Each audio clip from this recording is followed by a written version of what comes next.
I got you. I'll be right. Thank you. All marks and shit are becoming speaking.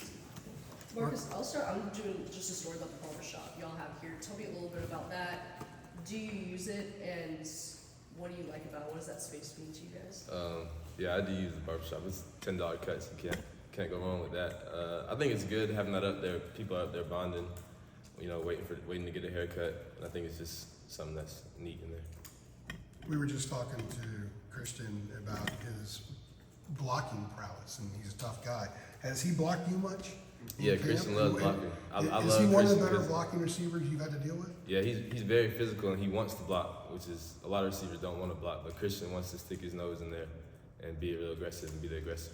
Is that pretty rare, especially for a young guy? He's still pretty young. Yeah, I feel like- already wanting to block. I feel like you just got to have it in you. Some people just want to block, some people don't want to block. But Christian's one of those guys that definitely wants to block you. The receiver's supposed to be divas, right? Marcus, Coach Brown has said a lot early in the season about playing to a standard, and it's not about UNC versus whoever the opponent is, it's UNC versus UNC. Is it more difficult to do that when you're playing an FCS team like Central, who a lot of people on the outside will look at as like, oh, that's just an automatic win for Carolina? Is it harder to tune that out? Yeah, I don't think it's hard to tune it out because, like you said, we're playing to a standard this year. It's North Carolina versus North Carolina football, and we just standard that we have to play to every single game, no matter who we play, no matter who our opponent is. We know our opponent's going to give it their best, and it's going to be a game, so we got to play to our standard that we know. Marcus, yesterday we were talking to Jeff Collins, and he was mentioning that he was talking about the explosive plays that Charlotte had. He was saying most of their yardage came from that, but otherwise you all played a solid football game. When you were looking at the film, what were some of the common threads that you noticed in those explosive plays that Jeff Collins was talking about? Yeah, I just think we just got to work on our leverage. Leverage plays a big part in just eliminating some routes, limiting the route tree. So I think just working on our leverage and making sure we're disciplined in that will eliminate those explosives. He said 4 of the 8 explosives were because of leverage. Can you kind of explain to us in layman's terms what that means from a DB standpoint? Yeah, like leverage as in if the receiver's lined up close to the core or real far inside, you want to take away the outside because you're limiting. They're into the core so they can get outside. That's what they do. So, having the correct leverage and playing that correct technique will help limit the routes and also just make it easier to cover. So when you see those plays on film and they're clearly leverage issues, you look at that and say, whether it's you or anybody else, that's easily fixable. Yeah, we look at that and we can say leverage is something that you can control before the snap. It's something that we got to work on.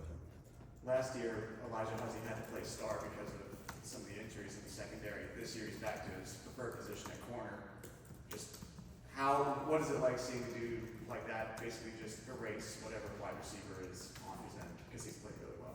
Yeah, he's a playmaker. He just makes plays. He does what he's supposed to do. He does his job. He's fundamentally disciplined, and he just does everything the right way. So, Looking at who you guys do at star now, how would you assess how Caleb Costas played this season, his first time as a starter? yeah, Caleb's really talented. He's young. Just some of the little things that he'll get better on just as he plays more games and gets more experience. He's going to be a real threat. He makes plays as well. Marcus, what does Caleb need to improve on? Because, he's obviously, like you said, super young. He's been playing baseball when you guys are having spring practice. Like, what are the areas, the most important areas of growth do you think for him, like right now in this stage of his development? Yeah, I really just think it's experience. Like, he made the plays in fall camp. It's, fall camp and the game are obviously different, but this is his first time playing. So I think just as he continues to play, his play will just get better and better. Do you guys talk to him just about his baseball? During the season we would talk about his baseball. It was because obviously it's cool that he's playing 2 sports and a lot of people can't do. Yeah. Marcus, you added more totality to your game as well as muscle. How do you kind of compare what you're doing now versus how you were playing last year? I just feel like having more muscle just makes me more explosive and like tackling. Being stronger helps you tackle. You can get guys down better. You can get guys off the routes, just being stronger and more explosive. And have you felt kind of just more durable in these past 2 games? Yeah, definitely. With the hitting and contact, being smaller, you're gonna feel those hits a lot more, and over time, it's gonna add up. But I think now with my weight, I'll be able to be more durable. Coach Collins told us yesterday the hit you made at the goal line stand, that was a result of the added weight, and you knowing the added weight's going to help you there. Yeah, I think that just allowed me to just kind of muscle him to the ground and just get him down.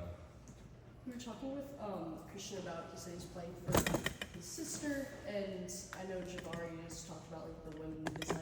Just, is there anybody that you're playing for, anything that you're playing for this season?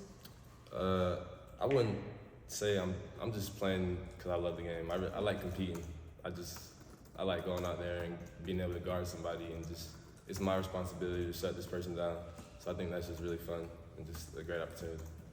Marcus, I know it's a 2-game sample size and there's a long way to go here, but watching the Minnesota game, watching the Charlotte game, I mean, it looks like these teams are throwing your way, maybe more so than Uzzie's way.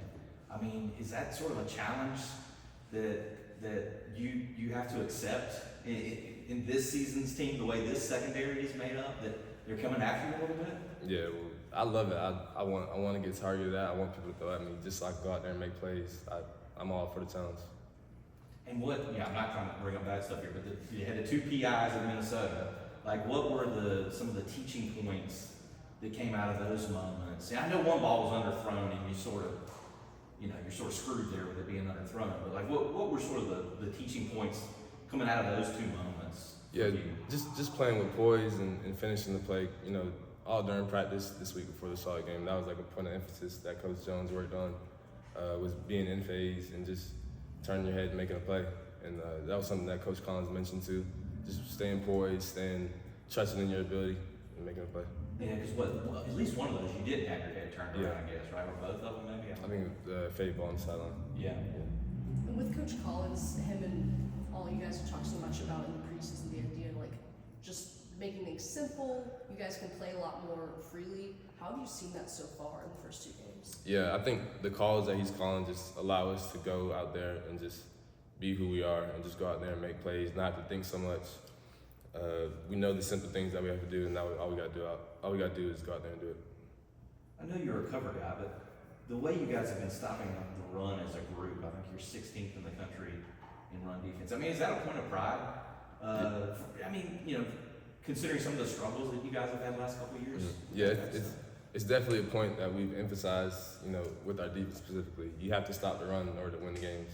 Team can't run the ball, then it's a lot easier to win the game. So that's definitely been a point of emphasis. Yeah. And how much do you think just having someone like an Amari Hampton might help out with that going up against him as a defense? Oh yeah, just going against him, he's one of the best running back in the country. So going up against him, you're getting a real look at, what you're gonna get on Saturdays. Another thing Coach Collins said yesterday is that you guys in the secondary, no matter how well you play, you're going to give up some explosives every once in a while. It's part of the game. You're playing against good teams. He also said you have to have a really short memory. How hard is it to have a short memory? It seems like it's an easy thing to say, but I would imagine it's a pretty challenging thing to do if you just gave up a 35-yard play. Yeah, it's hard because you're thinking you gave up the play and everybody's like, oh, what did you do? Why'd you do that? But the game's going so fast, you have to move on to the next play, because if you let it get to your head, teams are going to notice that and just keep going after you. So you got to go to the next play, and So you think teams can sense that? They can pick up on it if you're... Yeah, I feel like teams can sense it on your body language, especially if you give up the play and you're real down, you're real hard on yourself. They're going to go after you again just to see, if you're going to fix your mistake and make the play.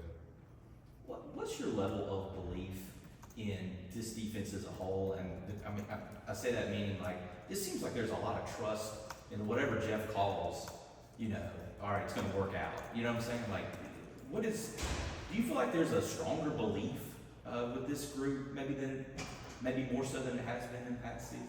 Yeah, I just feel like also like the calls are really simple, so we're just buying in, and he has a resume. We know what he's done, so everybody's buying in. Every position group is just trusting the other position group to do what they're supposed to do and make the play.